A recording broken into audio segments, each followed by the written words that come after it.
observe le monde, on se rend bien compte qu'il y a des clivages et des disparités absolument considérables, et qu'on a rétabli, en quelque sorte, on a lutté contre la féodalité, mais on a recréé une féodalité planétaire. C'est-à-dire qu'aujourd'hui, il y a une minorité humaine planétaire qui détient, par le pouvoir de l'argent, détient un véritable pouvoir et subordonne finalement même le politique. C'est-à-dire qu'elle détermine beaucoup plus l'évolution de notre destinée, si vous voulez. Elles orientent beaucoup plus fortement notre destinée que ne le fait le politique. Et le politique, aujourd'hui, c'est là la difficulté, c'est que le politique est obligé de s'adapter à une situation qu'il doit entretenir, et en même temps, ça l'amène à faire de l'acharnement thérapeutique sur un modèle qui, à l'évidence, ne fonctionne pas. Voilà.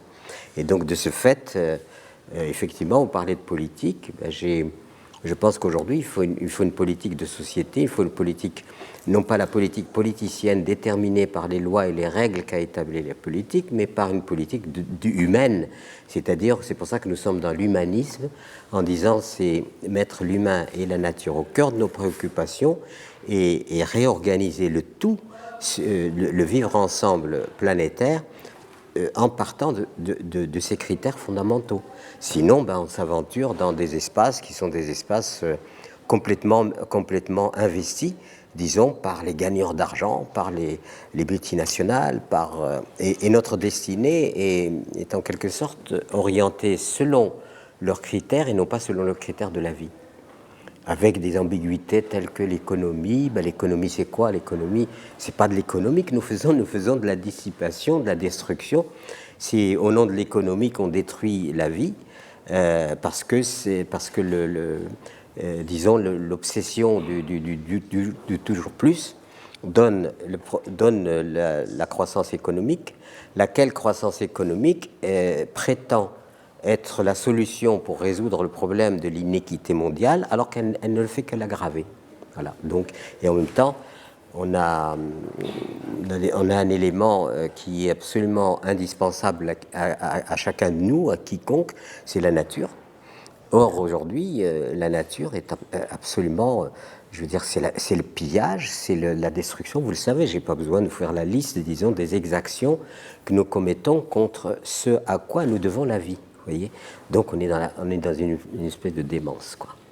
Moi, je ne pense pas qu'on doit se situer dans cela. Je pense qu'il faut une politique humaine et une politique de société. Or, les politiques partisanes, droite, gauche, etc., moi, j'ai rien contre. Chacun choisit son camp. Simplement que quand on voit, en parlant en termes de destinée humaine, c'est-à-dire des générations qui viennent, des enfants qui vont arriver, qu'on a mis au monde, et j'ai l'impression qu'on va les mettre dans un traquenard, dans le sens où nous sommes en train, finalement, de nous en prendre à tous les fondements de la vie. La terre est détériorée, l'eau est polluée, l'air est pollué. Je vous parlerai des semences qui disparaissent. Je vous parlerai donc on est quand même dans une espèce d'attentat généralisé par inconscience. Et si nous ne revenons pas justement à comment faire que l'humain soit conforme aux lois de la vie qui, elles, ont assuré la vie depuis les origines, je crois qu'à ce moment-là, l'humanité va s'éradiquer. Et ce qu'il y a de terrible, c'est que des espèces précédentes ont été éradiquées par des changements climatiques et autres, et là, c'est l'humain lui-même qui est en train de s'éradiquer. Et c'est là qu'il y a un manque d'intelligence. Vous voyez, c'est-à-dire l'intelligence n'est pas là. On a beaucoup d'aptitudes, mais on n'a pas d'intelligence. C'est-à-dire que ça sera toujours difficile si nous n'abandonnons pas le modèle qui détermine tout ça. C'est-à-dire qu'il y a un modèle de société qui est aujourd'hui celui qui a été déterminé par l'idéologie dite moderniste. Cette idéologie moderniste, elle est née en Europe. La première victime de cette idéologie, ça a été l'Europe elle-même, dans le sens où, si vous lisez des voyageurs du XVIe ou XVIIe siècle, ils vous disaient que quand on voyageait en Europe, on passait d'une communauté à l'autre, les gens avaient leur langue, leur façon de se vêtir, leur façon de bâtir leur maison, toute cette culture extraordinaire diversifiée, qui a été diversifiée. Et on passait, c'était un émerveillement que de passer d'un... C'était pas... Est arrivée l'idéologie qui a tout standardisé, Et moi, je vis en Cévennes et mes amis paysans me disaient « Ah, oh là là, quand on allait à l'école, il fallait surtout pas parler patois parce qu'on était punis, on était rejetés. » Et c'était quoi? C'était en quelque sorte désidentifier les gens. Parce qu'à partir du moment où on refuse à quelqu'un de parler sa langue maternelle, c'est-à-dire la langue dans laquelle il se retrouve, il retrouve disons son identité, son équilibre, c'est-à-dire à ce moment-là, c'est-à-dire qu'on est en train de le conditionner. Et on est en train de l'investir pour le modifier en tant qu'être humain. D'où la revendication identitaire aujourd'hui, où les gens se sentent finalement dilués dans un système standardisé du nord au sud, de l'est à l'ouest. Et disons, cette idéologie, elle est allée tellement loin que moi-même, étant vivant dans une communauté qui était colonisée par la France, on me faisait réciter que mes ancêtres étaient des Gaulois. Donc, vous voyez, et c'est vrai, je récitais que mes ancêtres étaient des Gaulois. Il y avait des camarades tout noirs, ils disaient aussi que leurs ancêtres étaient des Gaulois. Donc ce qui veut dire, ce qu'il faut comprendre, c'est qu'il y a aujourd'hui une idéologie qui est... Alors, il y a eu une ambiguïté. On a dit, ah, l'idéologie, c'est les pays de l'Est, c'est la Russie, etc. Ça, c'est des idéologies. Mais on a oublié, ça nous a détourné du fait que nous-mêmes, nous sommes conditionnés par une idéologie. Et que cette idéologie, elle a donné évidemment au capitalisme, à l'argent, etc., les pleins pouvoirs. Donc comment voulez-vous changer quoi que ce soit si vous ne changez pas de vision? Et c'est pour ça que nous sommes dans le changement radical de paradigme. L'ordre qui dit toujours plus, moi je dis il faut au contraire mettre en place la puissance de la modération. Parce que la modération en tant que fondement d'une nouvelle société. De toute façon, c'est réaliste, puisque la planète ne peut pas imaginer que tous les Chinois veuillent vivre comme nous, etc. Mais où est-ce qu'on va prendre où est-ce qu'on va trouver les ressources? C'est impossible. Déjà, on est en train de constater que les ressources marines, que les ressources terrestres sont amoindries justement par une consommation et une dissipation qui est de plus en plus forte.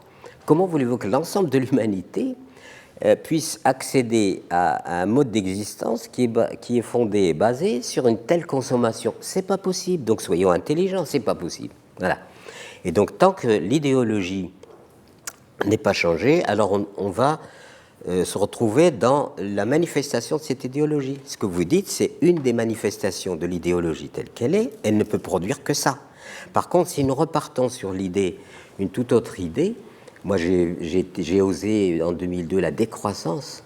Au Moyen-Âge, on m'aurait brûlé vif parce que c'est un blasphème que de parler de décroissance. Parce que tous les politiques invoquent la croissance comme étant... vous n'avez qu'à écouter les politiques, ils parlent que de croissance. Mais ça provoque quoi? Alors, jusqu'où on va croître? Je veux dire, même une baleine, ça s'arrête de grossir, quoi. Je veux dire, il y a un moment où on peut... Voilà, il faut mettre des limites à quelque chose. Et ce fait de ne mettre aucune limite à rien amène à manipuler l'être humain pour qu'il soit constamment en état de pénurie. C'est-à-dire qu'il ressent pas, il dit pas, ah ben j'ai à manger, je suis vêtu, j'ai un toit sur ma tête, je suis soigné ou je me soigne quand c'est nécessaire, ben j'ai l'essentiel. Voilà. Alors soyons heureux, puisque j'ai l'essentiel. C'est là le problème, c'est que de quoi vivre et grossissent aujourd'hui ce qu'on appelle les multinationales et tout ça, de nos excès. C'est-à-dire, le superflu, on lui met aucune limite. Et il y a eu des études de fait, il n'y a pas de crise du monde du luxe, du monde du superflu finalement. Donc à partir de ce moment-là, on amène un déséquilibre, si vous voulez, planétaire, avec 1/5 de la population mondiale qui consomme les 4/5 des ressources. Et ça produit quoi? Ça produit des famines, ça produit des gens qui n'ont pas accès à l'indispensable. L'indispensable, on n'a pas accès. On est en train de préparer une frappe sur la Syrie. Je peux vous assurer que le budget, rien que de cette frappe, pourrait déjà résoudre énormément de problèmes. Je suis ni contre ni pour, je m'en fous. Je veux dire que c'est l'humanité qui est dans sa folie, et l'humanité sera folle jusqu'au bout tant qu'elle ne comprendra pas que c'est l'amour qui peut nous tirer d'affaire, que c'est au contraire la bienveillance et que c'est la générosité qui nous tirera d'affaire bien plus que la violence, où finalement on est piégé par violence, réponse à la violence par la violence, réponse à la violence. Alors on est dans un système qui n'aura aucune limite justement dans la violence. Donc si cela n'est pas pris en compte, il y a changement de paradigme.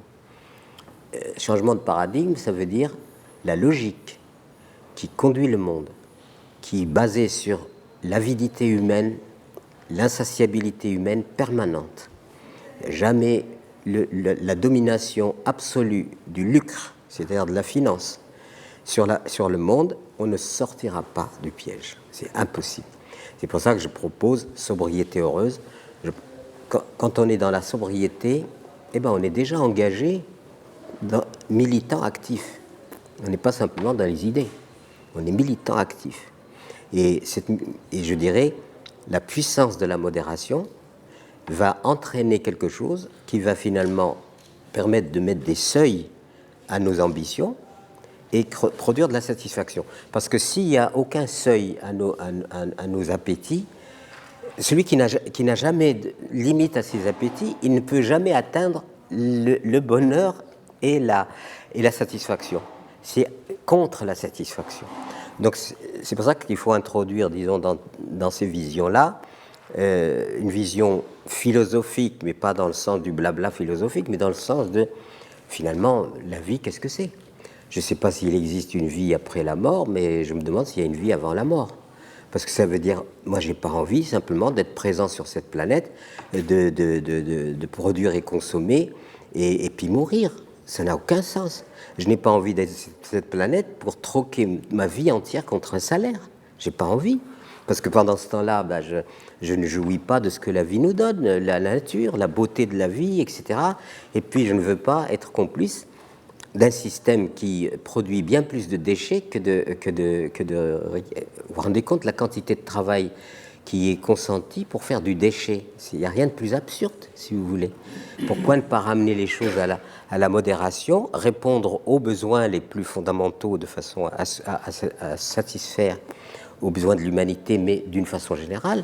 Il n'est pas acceptable que dans les rues de Paris ou d'ailleurs, des gens vivent sur des trottoirs. Je veux dire, c'est de la folie, alors qu'il y a tout ce qu'il faut. Alors, quand je parle, et en parlant du tiers-monde, alors là, n'en parlons pas. C'est-à-dire 1 milliard d'enfants qui crèvent de faim par an. Enfin, c'est absolument terrifiant. 3 milliards qui survivent à peine. Et de l'autre côté, nous qui consommons, surconsommons, nourrissons nos poubelles, même nos poubelles sont repues, etc. C'est un déséquilibre, mais immonde, immonde. Et c'est cela qui est à modifier pour que tout le reste, on parlait tout à l'heure de l'éducation des enfants, pourquoi diable éduquer l'enfant sur la compétitivité? Pourquoi ne pas l'éduquer sur la coopération? Alors, on le met, vous parlez d'enfants, on les angoisse, ils arrivent tous. Moi, je viens d'être grand-père d'une petite fille de 14 mois, et c'est une merveille.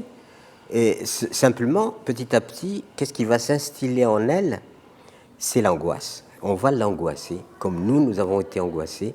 Et attention, fais attention, il faut que tu y arrives, il faut que tu sois la première, il faut que tu sois ceci, il faut que tu sois cela, il faut que tu domines, il faut que tu... Et la peur s'installe petit à petit. Et aujourd'hui, ce qui est vraiment très déterminant dans le comportement humain, c'est qu'il a peur. On sait qu'on va mourir, etc. Quête de sécurité.